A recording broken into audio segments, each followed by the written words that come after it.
Starting at number 11, the Chevrolet Vega. General Motors introduced this compact in 1971 to combat Japanese imports. With a starting price around $2,000 and fuel-efficient packaging, it appeared competitive on paper. Reality proved catastrophically different. The Vega utilized a 2.3-liter four-cylinder engine, producing between 70 and 110 horsepower. GM's innovative aluminum block with silicon-etched cylinder bores failed immediately. Engines overheated constantly, warping cylinder heads and consuming oil at alarming rates. Most Vegas required major rebuilds before 50,000 miles.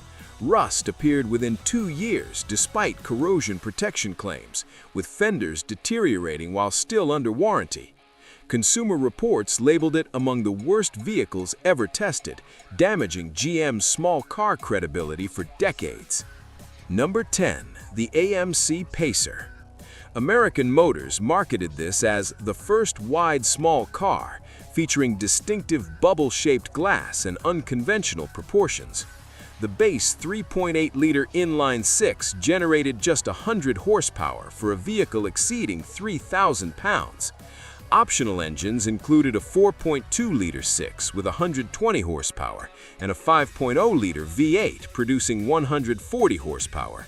The passenger door was 4 inches longer than the driver's door, and massive glass area created greenhouse heat in summer. Build quality reflected AMC's financial struggles, with electrical failures and carburetor issues frustrating owners. Starting around $3,300, initial sales collapsed after 1 year when reliability problems became public. Production ended in 1980 after moving just 280,000 units. The Pacer became a cultural joke, immortalized in Wayne's World. Number 9 brings the Ford Mustang II, proof that even legendary nameplates can fall from grace. This downsized pony car transformed an American performance icon into a forgettable economy vehicle. Base power came from a 2.3-liter four-cylinder producing merely 88 horsepower. The optional 3.8-liter inline-six managed 110 horsepower. The 5.0-liter V8 generated only 140 horsepower, less than half what Mustangs produced 5 years ago. Built on Ford's Pinto platform, it inherited cheap interiors and mediocre handling. Even with V8 power, acceleration to 60 miles per hour required over 10 seconds. Interior plastics cracked and faded rapidly. Despite commercial success, over 1 million sold, and a 1974 Motor Trend Car of the Year award, the Mustang II damaged the nameplate's performance reputation for years. At number 8, the Triumph TR7. British Leyland's marketing promised the shape of things to come. The wedge-shaped design polarized buyers, while reliability proved universally terrible. The 2.0-liter four-cylinder engine produced just 92 horsepower in American specification. Acceleration to 60 miles per hour required over 11 seconds. Quality control represented the TR7's biggest failure. Electrical systems failed constantly, with infamous Lucas components causing headlight failures and gauge malfunctions. Production across 3 different British factories during labor strikes meant quality varied wildly. Water leaked through removable hardtops. Rust appeared quickly around windshield frames. Starting around $7,000, the TR7 became a mechanic's retirement plan. Poor parts availability compounded ownership nightmares.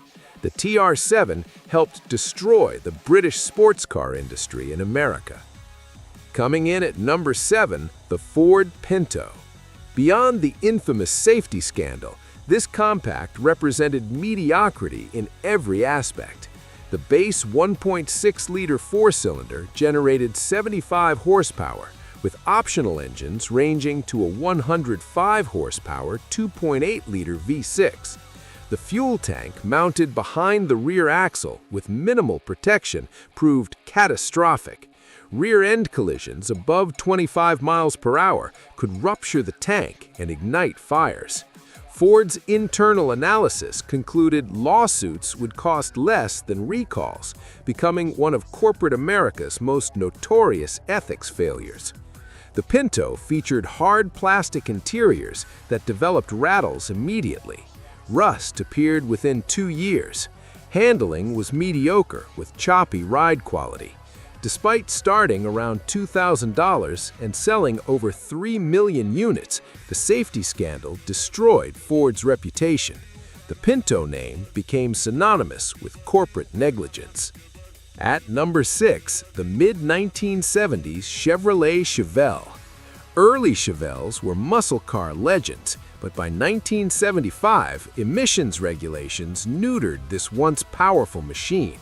The base 250 cubic inch inline-six produced just 105 horsepower.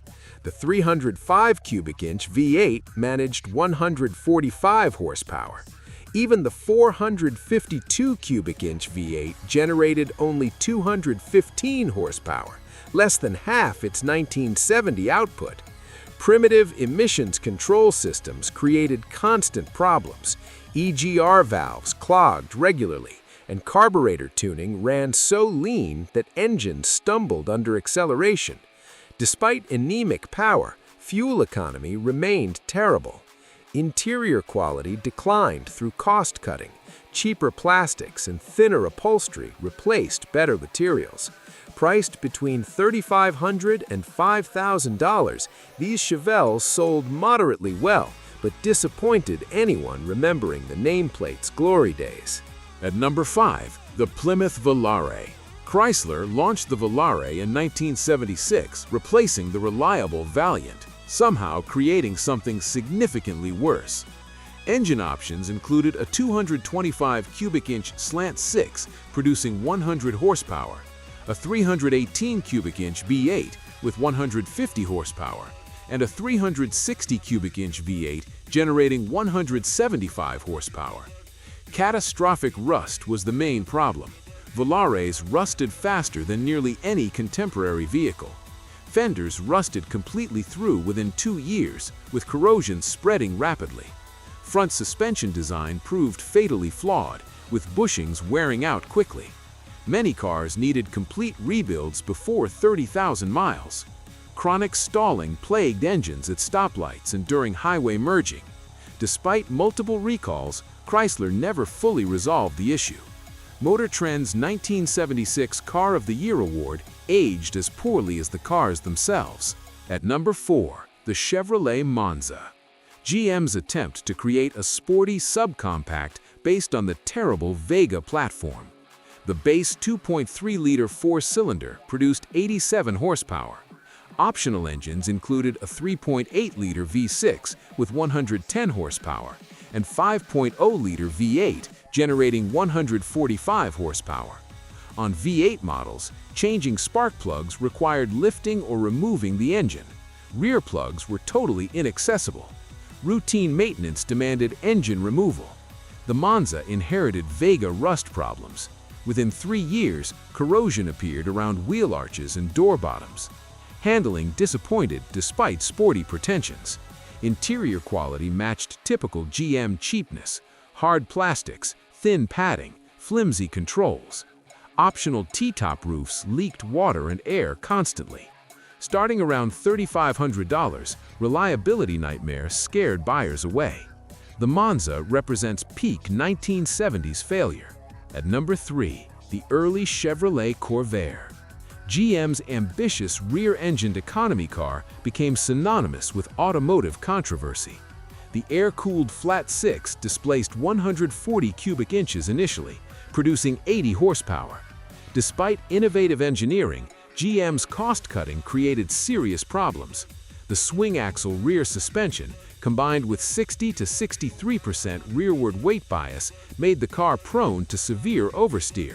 When driven hard, the rear end tucked under, causing uncontrollable spins. Different tire pressure requirements confused American drivers. Ralph Nader's 1965 book, Unsafe at Any Speed, highlighted these flaws.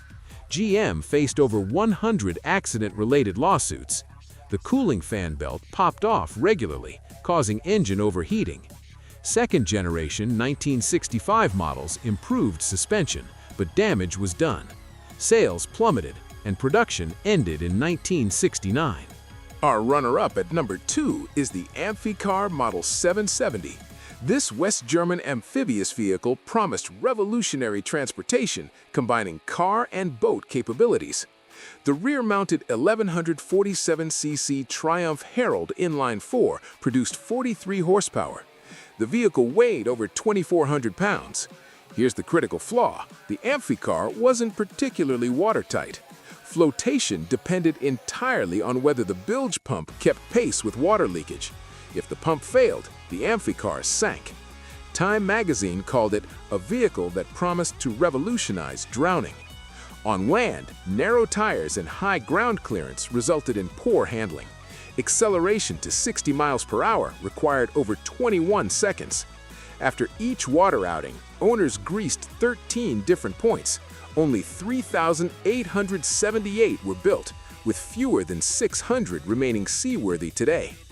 And the worst car in U.S. history is the 1957-1958 Packard Clipper. Packard once rivaled Cadillac and Lincoln as America's premier luxury manufacturer. After merging with Studebaker in 1954, Packard's decline was swift and brutal. The Clipper wasn't actually a Packard. It was a rebadged Studebaker president wearing Packard trim. It used a 289 cubic inch V8 producing 275 horsepower. True Packards were hand-built luxury automobiles. These were mass-produced Studebakers with Packard badges. Build quality was poor. Styling was confused and unattractive. They lacked the refinement and quality the Packard name represented.